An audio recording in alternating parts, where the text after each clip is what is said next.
Hey everyone, welcome back to another Mattel Jurassic World review.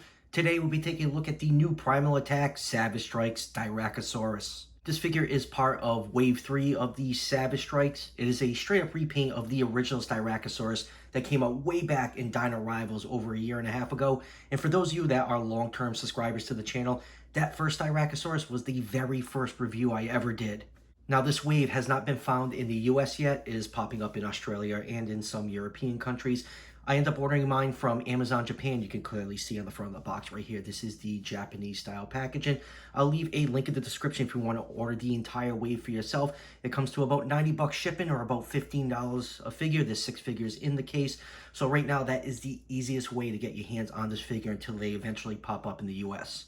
So let's just go over the package really quick before we crack this figure open. Comes in the new Primal Attack style packaging with the paddock fences in the sunset background.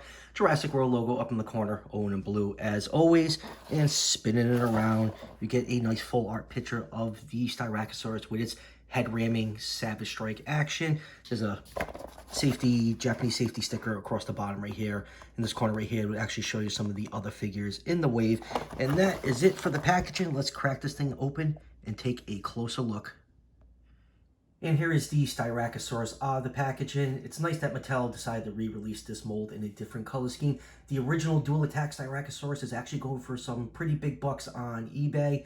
The problem is, we always get new collectors in this hobby and they're trying to track down the old figures, and I've seen that Styracosaurus going for at least $50 recently on eBay. So it's nice that collectors have a much cheaper alternative to get this species into their collection. So let's just do a couple quick measurements before we take a closer look. This figure is just about 7 inches long from the tip of the tail to the tip of the snout, and just about 3.5 inches tall to the top of that horn on the frill right there. Styracosaurus in real life was about 18 feet long. So with those measurements, I'll put this figure somewhere in the 130 scale range, which is way too small to scale with the human figures in the line. The human figures in the line are about 118 scale. I would love someday if we got a larger Styracosaurus in the line, like somewhere in that dual attack sound strike size, because I just think the Styracosaurus, it's a great looking figure. It's just way too small to scale with the rest of the line.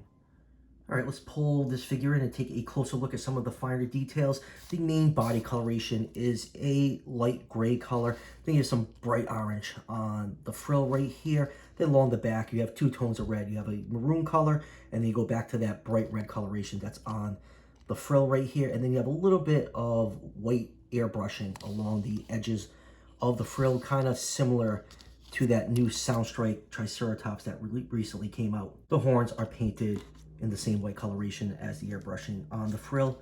The beak is done in a different color gray than the plastic. The details on the head are really well done. You have a lot of nice different size scales on the frill right here and along the face. And then when you get down to the body, you get some nice folds and wrinkle with a little bit of scale detail. The claws on the front limbs and hind limbs are not painted in. There is no paint detail along the stomach. And since we got the figure turned over, here is the Dino Rival scan code for those of you that want to scan it into the fax app. And you can see on mine, I have just a little bit of sloppy paint. I have a couple blotches of white along the cheek right here, and just before the horn, I'm probably just gonna get some nail polish remover and a Q-tip just to remove those blemishes. All in all, it's a decent looking paint scheme. I wish there was a little bit more paint apps on here. Mattel has been doing a pretty good job with the paint apps in the Primal Attack line.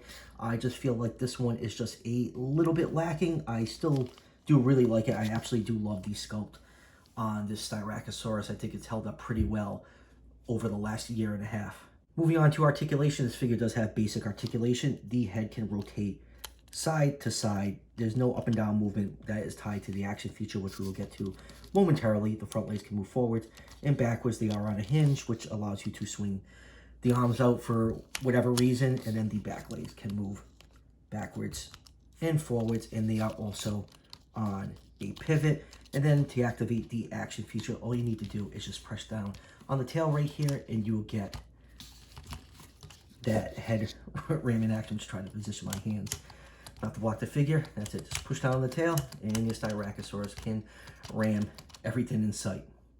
All right, let's move on with comparisons. Here it is with one of the human figures. Here it is with John Hammond, and here it is with the original Styracosaurus. You can see all those two look next to each other.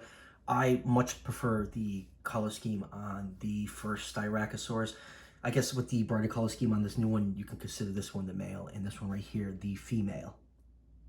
And here it is with some other ceratopsians in the line. Here it is with the dual attack Triceratops. This is my Chaos Effect custom, and I say every time I have this Triceratops out, I hope someday Mattel gives us a larger Triceratops to scale with the T-Rex figures. And here it is with another custom. Here it is with the dual attack Pseudoceratops. And here it is with the Soundstrike Majungasaurus and the Massive Biters Seats. And lastly, here it is with its Savage Strike Wave Mates. Here it is with Echo, the fantastic Scutosaurus, and the Postosuchus. So, final thoughts on this new Styracosaurus. I think it's a decent repaint. Like I said, I much prefer the paint scheme on the original, but it's nice that Mattel re-released a hard-to-find figure back in the line. Even though it has a new color scheme, it'll help out collectors a lot to add this species to their collection. And who knows, maybe sometime in the near future, Mattel will re-release the ever-elusive Dimetrodon in a new color scheme. That's one of the few figures that has not been repainted yet, surprisingly, by Mattel.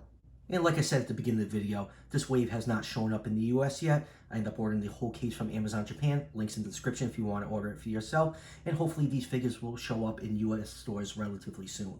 I just have one more figure to review from this wave. It's the repaint of the Stygimoloch. So that will pretty much do it for the review. As always, if you're enjoying the content on this channel, show your support by hitting that subscription button just below the video. Each subscription helps out the channel tremendously and is greatly appreciated. And I'll see you guys for the next one.